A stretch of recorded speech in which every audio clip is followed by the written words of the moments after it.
नमस्कार, मी प्राध्यापक संतोष थोरात.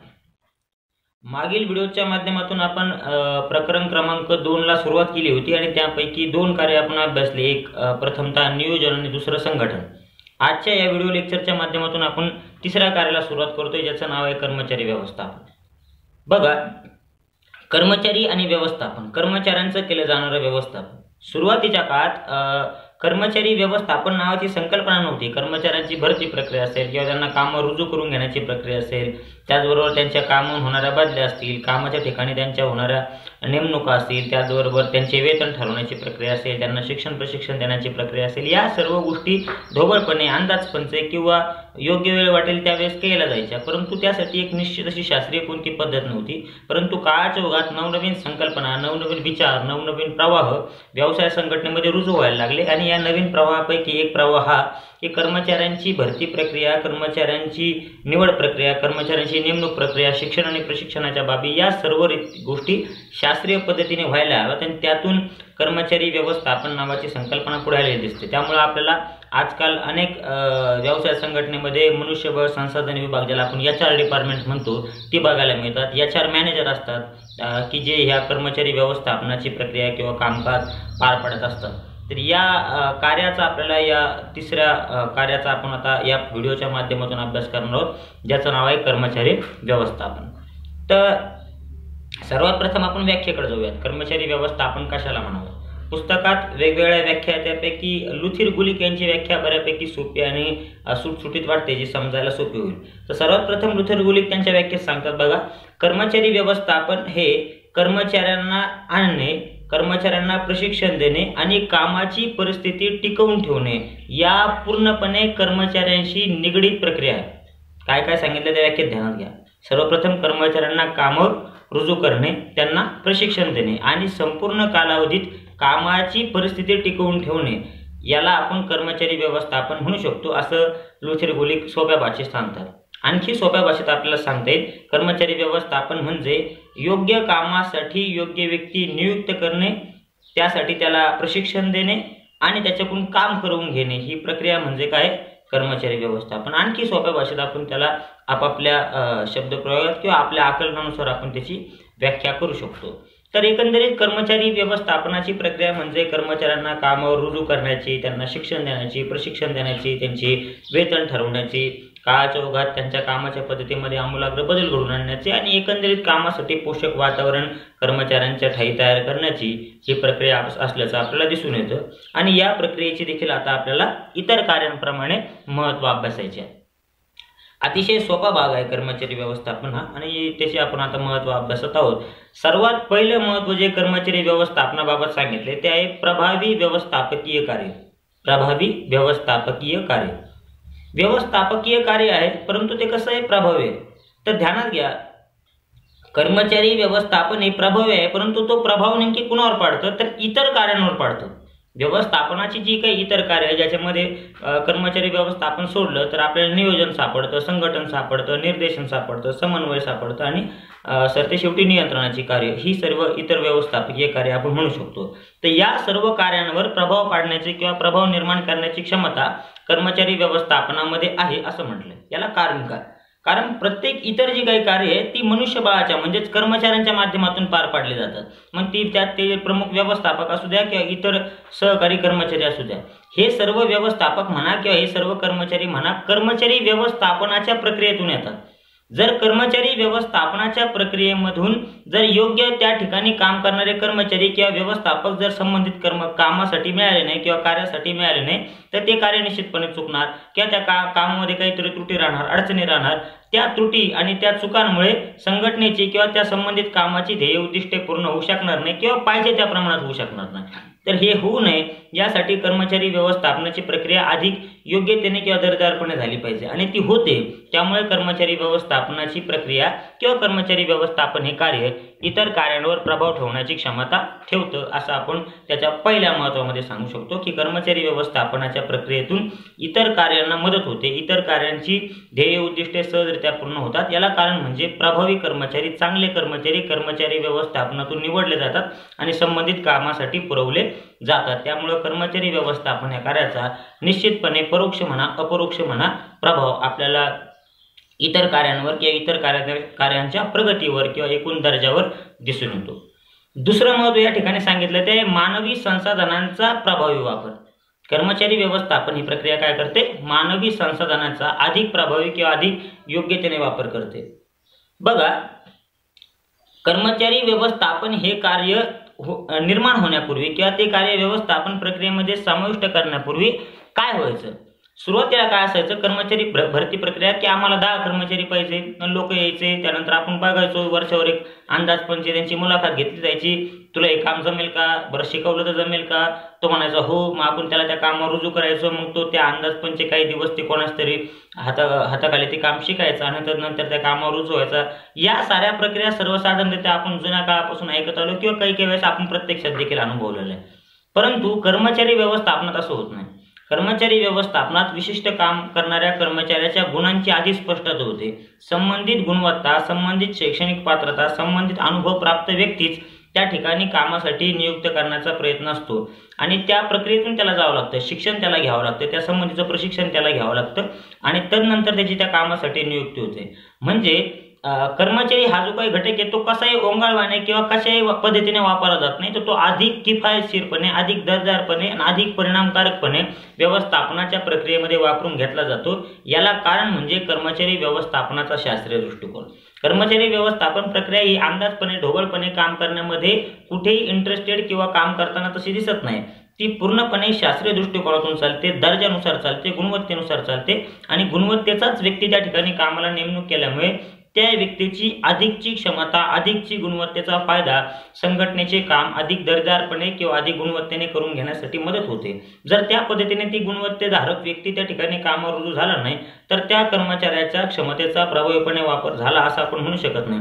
त्याचबरोबर कामावर नेमणूक करतानाही आपण संबंधित व्यक्तीचे शिक्षण आणि गुणवत्ता असलेलंच काम त्याला देतो. कोणतेही काम कोणत्याही व्यक्तीला दिलं जात नाही. त्यामुळे साहजिकच आपल्या गुणवत्तेशी, आपल्या शिक्षणाशी, आपल्या अनुभवाशी सुसंगत असलेलं काम ज्यावेळेस एखाद्या कर्मचाऱ्याला एखाद्या ठिकाणी करायला मिळतं तर साहजिक अधिकची क्षमता किंवा अधिकचा परफॉर्मन्स त्याला त्या ठिकाणी देणं शक्य होतं किंवा जमतं. तर हे देखील त्याचं आपल्याला दुसरं महत्त्व सांगता येईल.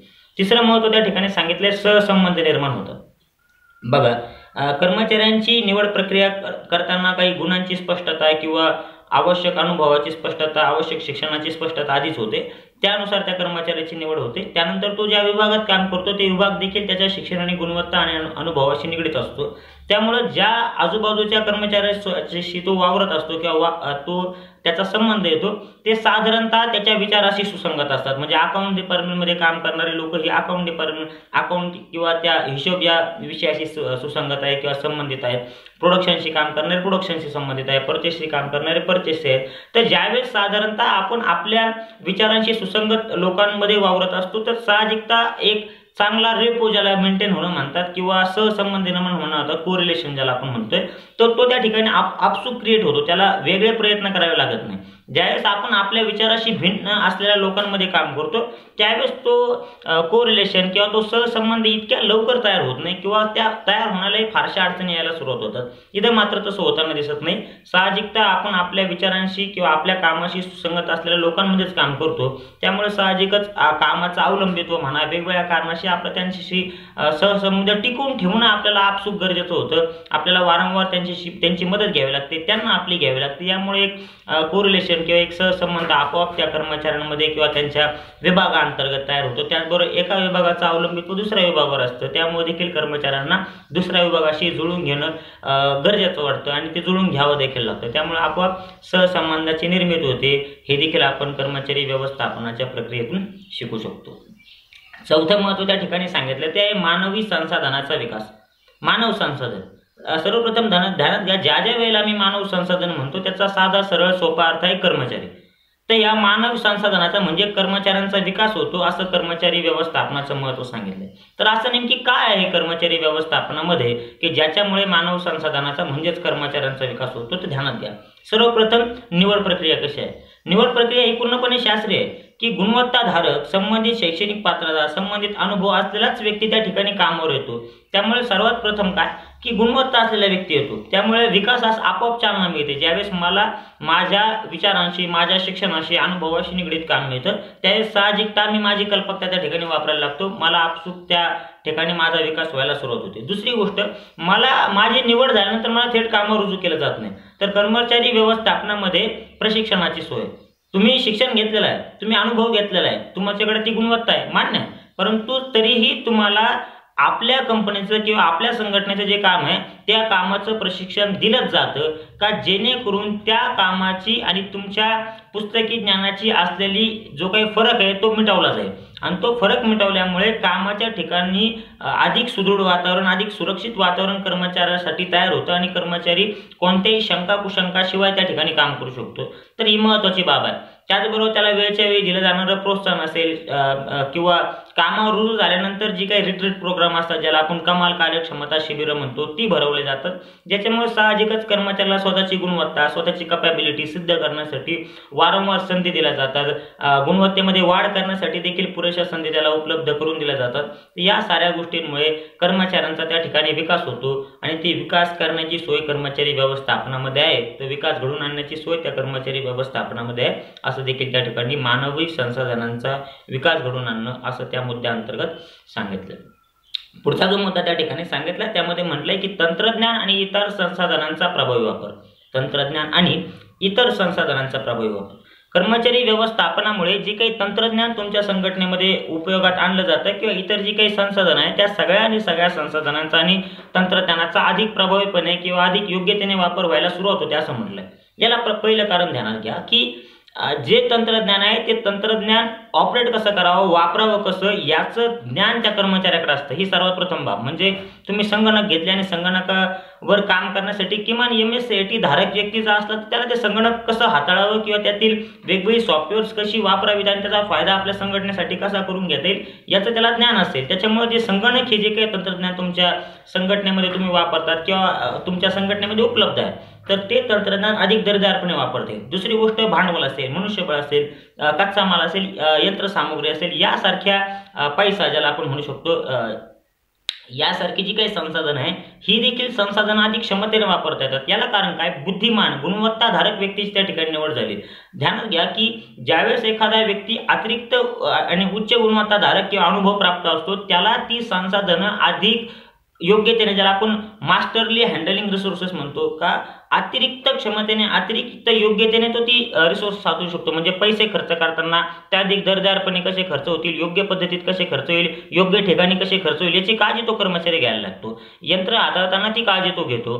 कच्च्या मालाची हाताळणी करताना किंवा कच्चा माल वापरताना तो अधिक कमीत कमी कच्च्या मालात आपण जास्तीत जास्त उत्पादन कसं घेऊ शकतो, त्याचबरोबर कच्च्या मालाचे नुकसान कसं होणार नाही याची तो त्या ठिकाणी काळजी घ्यायला लागतो. म्हणजे पैसा असू द्या, भांडवल असू द्या, कच्चा माल असू द्या किंवा तंत्रज्ञान असू द्या, ही जी काही सगळी संसाधनं तुम्ही तुमच्या संघटनेत वापरता ती सरते शेवटी हाताळण्याची काम किंवा शेवटच्या पातळीला जाऊन तिच्यावर काम करण्याची काम किंवा जबाबदारी ही कर्मचाऱ्याची असते.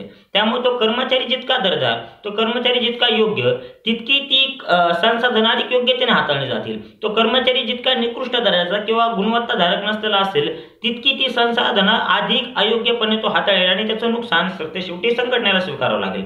तर हे होऊ नये यासाठी कर्मचारी व्यवस्थापन ही प्रक्रिया गरजेची वाटते आणि हे त्याच्या महत्त्वामध्ये प्रतिबिंबित केलेलं पाहायला मिळतं की कर्मचारी व्यवस्थापनामुळे तंत्रज्ञान असेल किंवा इतर जे काही संसाधने ते अधिक योग्यतेने हाताळणं किंवा अधिक प्रभावीपणे त्याचं व्यवस्थापन करणं आपल्याला शक्य होतं. त्यानंतर 6वा मुद्दा या ठिकाणी सांगितला तो एक कार्यक्षमता वाढते. कर्मचाऱ्यांची कार्यक्षमता वाढते. कार्यक्षमताला मी वारंवार यामध्ये म्हटलंय की कार्यक्षमता म्हणजे काम करण्याची क्षमता. तर काम करण्याची क्षमता वाढीस लागते. याला काय काय कारण आहे? कर्मचारी व्यवस्थापनामुळे काम करण्याची क्षमता किंवा कार्यक्षमता वाढीस लागते. याची कारणं बघूया. बघा, पहिलं कारण म्हणजे काय, मला माझ्या आवडीप्रमाणे काम मिळतं. हे पहिलं कारण. हे आपण साधारणतः ऐकत आलो, ज्या वेळेला मला माझ्या आवडीप्रमाणे काम मिळतं ते काम करण्याचं समाधान मला जास्तीचं असतं आणि त्या ठिकाणी माझी जास्तीची मेहनत त्या ठिकाणी आपोआप यायला लागते. परंतु ज्यावेळेस मला माझ्या आवडीचं काम मिळत नाही त्यावेळेस माझ्या मनात गोंधळाची अवस्था किंवा असुरक्षितपणाची अवस्था निर्माण होते आणि मी जास्त मेहनत त्या ठिकाणी घेताना दिसत नाही किंवा मला चुका व्हायला लागतं. त्यामुळे पहिलंच कारण आपल्याला त्या ठिकाणी सांगता येईल कर्मचारी व्यवस्थापनात असं आहे की तुमच्या योग्यतेचं, तुमच्या गुणवत्तेचंच तुम्हाला काम मिळेल, त्याच्यामुळे आपोआप कर्मचारी अधिक क्षमतेनं काम करायला सुरुवात होतो. दुसरं गोष्ट प्रशिक्षणाची सोय, शिक्षणाची सोय. जरी तुम्हाला कामावर तुमची नेमणूक झाली तर तुम्हाला थेट कामावर नेमणूक केलं जात नाही, तर तत्पूर्वी तुम्हाला काय दिलेलं आहे, प्रशिक्षण दिलेलं आहे. प्रशिक्षण दिल्यामुळे आपोआप पुन्हा त्या कामावरील ज्या काही अडचणी किंवा ज्या काही शंका आहेत त्याही दूर होऊन जातात आणि अधिक योग्यतेने आपल्याला काम करता येतं.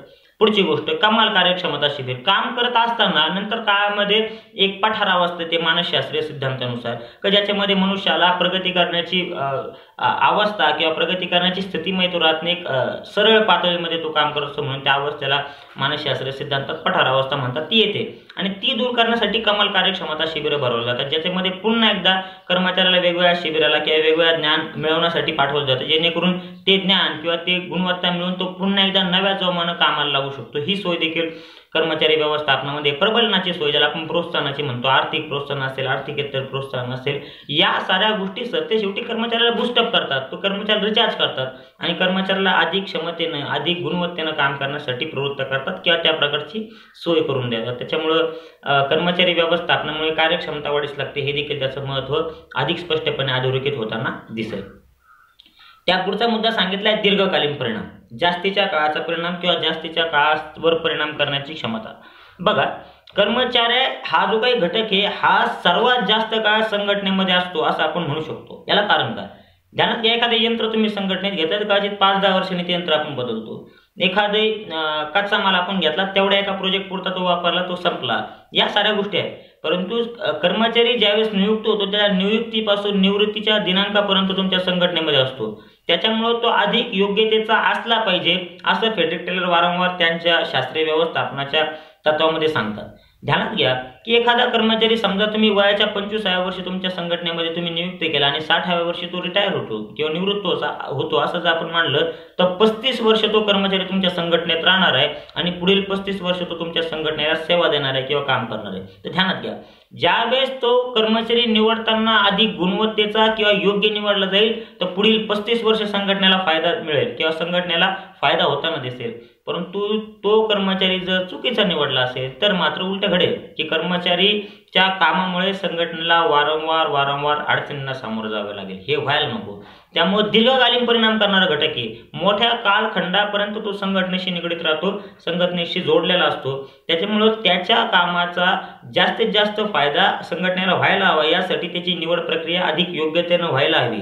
कर्मचारी व्यवस्थापनामुळे अधिक योग्यपणे कर्मचाऱ्यांची निवड होते, अधिक योग्य कर्मचाऱ्याची नेमणूक त्या ठिकाणी होते, अधिक गुणवत्ताधारक, अधिक सक्षम कर्मचारी त्या ठिकाणी निवडला जातो. पूर्वग्रह दूषितपणा कर्मचारी व्यवस्थापन प्रक्रियेमध्ये पाळला जात नाही, यामुळे गुणवत्ताधारक व्यक्ती त्या ठिकाणी येतो आणि त्याच्या गुणवत्तेचा जास्तीत जास्त काळ फायदा संघटनेला मिळताना दिसतो. त्या उलट जर प्रक्रिया झाली तर त्या ठिकाणी जास्तीत जास्त काळ तोटा होऊ शकतो. तर हा होत नाही. याला कारण म्हणजे कर्मचारी व्यवस्थापन प्रक्रिया ही अधिक योग्यतेने राबून दरदार व्यक्ती कामाच्या ठिकाणी निवडला गेल्यामुळे दीर्घकालीन फायदे किंवा दीर्घकालीन चांगले परिणाम, सकारात्मक परिणाम त्या ठिकाणी संघटनेला मिळताना दिसतात.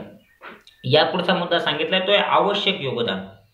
कर्मचारी व्यवस्थापनाची प्रक्रिया अधिकचं योगदान किंवा जास्तचं योगदान त्या ठिकाणी देते.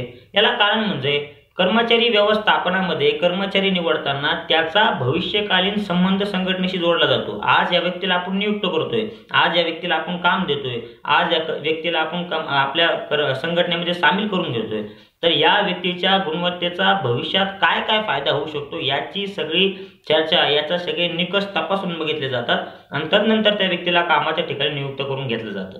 त्यामुळे साहजिकता काय होतं का त्या व्यक्तीमध्ये जरी आजच्या तारखेला सर्वच्या सर्व वैशिष्ट्ये किंवा सर्वच्या सर्व गुणधर्म उपलब्ध नसतील, परंतु कामाच्या ओघात किंवा काळाच्या ओघात ते सगळे कौशल्य त्याच्यामध्ये विकसित व्हायला सुरुवात होते, त्याचा अनुभव दांडगा होतो, त्याचं ज्ञान परिपक्व होत चालतं आणि ह्या परिपक्व ज्ञानाचं, या परिपक्व बुद्धिमत्तेचा सरते शेवटी फायदा आपल्या संघटनेला होतो आणि ते योगदान निश्चितपणे त्याचं संघटनेमध्ये राहतं.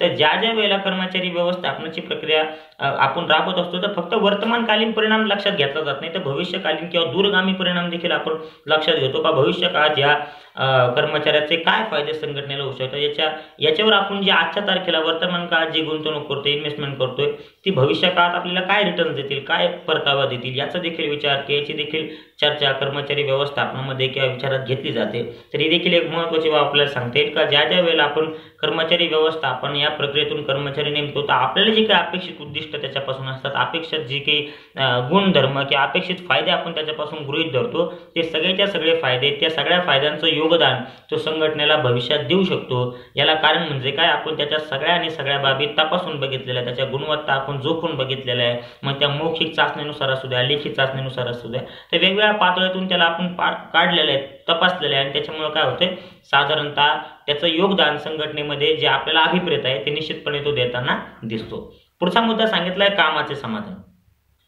कामाचं समाधान कर्मचारी व्यवस्थापन प्रक्रिया राबवून देते. मी वारंवार म्हटलं, ध्यानात घ्या की एका पातळीनंतर प्रत्येक कर्मचाऱ्याला कामाचं समाधान आवश्यक असतं. सुरुवातीच्या पातळीला कदाचित त्याला वेतनाची आवश्यकता जास्त वाटते, परंतु भविष्यात एक कालखंड त्याने त्या कामाच्या ठिकाणी व्यतीत केल्यानंतर त्याला नंतर कामाचं समाधान गरजेचं वाटतं आणि या ठिकाणी ते समाधान प्राप्त होतं. हे मी निश्चितपणे सांगू शकतो. याला कारण काय की ध्यानात घ्या की निवड प्रक्रिया करताना काय होतंय, उदाहरणार्थ एखादा व्यक्ती ज्याला अकाउंटमध्ये काम करण्याची खूप इच्छा आहे, मग आता अकाउंट डिपार्टमेंटमध्ये काम करताना त्या व्यक्तीची त्या प्रकारचं शिक्षण असेल, त्याने त्या प्रकारचं शिक्षण घेतले, वेगवेगळे कोर्सेस केले, त्या प्रकारचा अनुभव त्यानं एखाद्या इन्स्टिट्यूटमध्ये एखाद्या CA फर्ममध्ये काम करून तो अनुभव मिळवलाय.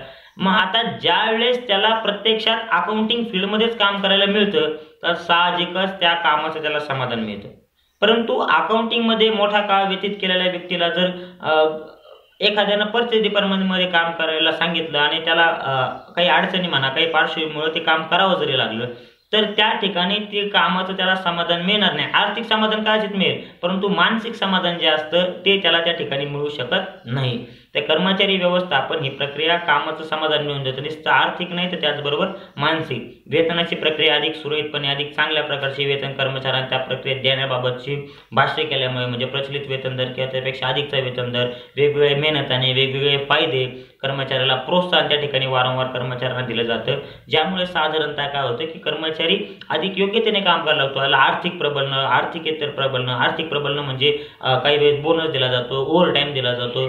आर्थिकेतर प्रबलनं म्हणजे कधी कधी शाबासकी दिली जाते, कधी कधी त्याचा सत्कार केला जातो, त्याला बक्षीस दिलं जातं. जसं उदाहरणार्थ एम्प्लॉई ऑफ द इयर, या वर्षीचा सर्वोत्कृष्ट कर्मचारी, असे पुरस्कार त्या ठिकाणी कर्मचाऱ्यांसाठी असतात की जेणेकरून कर्मचाऱ्यांना आपण जे काम करतोय त्या काम केल्याचं म्हणा किंवा आपलं काम संघटनेने विचारात घेतलं याचं समाधान मिळत जातं. आपण जे काम करतो ते आपल्या गुणवत्तेशी निगडीत आहे, आपल्या ज्ञानाशी निगडीत आहे. ही एक बाब देखील कर्मचाऱ्यांना अधिक प्रोत्साहित ठेवते, अधिक समाधानी ठेवते. आणि शेवटचा मुद्दा आहे तो आहे सुसंवाद टिकवून ठेवते. सुसंवाद कर्मचारी व्यवस्थापन प्रक्रिया ही बायस ॲटिट्यूडनं नाही, म्हणजे पूर्वग्रह दूषितपणावर आधारित नाही.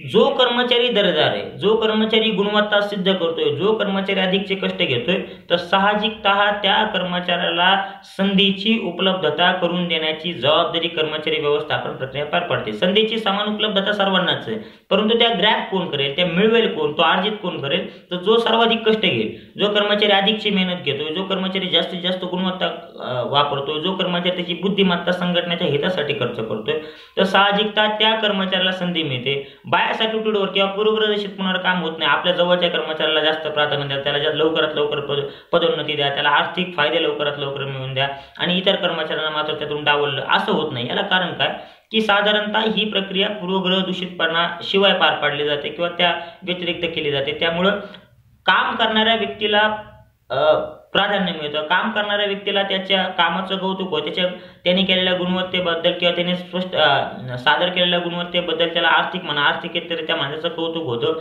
ह्या गोष्टीमुळे काय होतं, कर्मचाऱ्यांमध्ये वैमनस्य किंवा कर्मचाऱ्यांमध्ये वितुष्ट निर्माण होत नाही. कारण ज्याला संधी मिळाली, ज्याला फायदा मिळाला किंवा ज्याचं कौतुक झालंय त्याच्यामध्ये गुणवत्ता आहे. गुणवत्ता सोडून इतर अप्रस्तुत कारकांमुळे कुणाचंच कौतुक होत नाही. याच्यामुळे साहजिकता सुसंवाद निर्माण होतो. परंतु ज्या वेळेस गुणवत्ता नसलेल्या कर्मचाऱ्याला, एखाद्या मुख्य व्यवस्थापकाच्या नजीकच्या किंवा जवळच्या असलेल्या कर्मचाऱ्याला गरज नसतानाही काही फायदा होताना दिसतात, तर मग कर्मचाऱ्यांमध्ये सुसंवाद राहत नाही, गट तयार होतात, राग किंवा वैमनस्याची जाणीव त्या ठिकाणी कर्मचाऱ्यांमध्ये निर्माण व्हायला लागते. तरी हे होत नाही. याला कारण म्हणजे गुणवत्ता असलेला दर्जेदार कर्मचाऱ्यालाच प्राधान्य किंवा त्याच्याच कामाचं कौतुक होतं. प्रत्येक दर्जेदार व्यक्तीला त्याला नवनवीन संधी, पदोन्नतीच्या संधी, आर्थिक संधी उपलब्ध करून दिल्या जातात, ज्याच्यामुळे त्या ठिकाणी सुसंवादाचं किंवा कर्मचाऱ्यांमध्ये एक चांगलं वातावरण त्या ठिकाणी निर्माण राहतं. तर ही एकंदरीत 10 कर्मचारी व्यवस्थापनाची महत्त्व आपण अभ्यासलीत. अपेक्षा करतो या व्हिडिओच्या माध्यमातून ते तुम्हाला समजले असतील. पुन्हा तेच सांगतोय का ज्या ज्या मुद्द्याच्या मध्ये थोड्याशा अडचणी वाढतील तर ती मुद्दे पुन्हा एकदा ऐकण्याचा प्रयत्न करा, जेणेकरून त्या तुम्हाला समजून जातील. पुन्हा भेटूया पुढील नवीन कार्य निर्देशन घेऊ. तोपर्यंत धन्यवाद.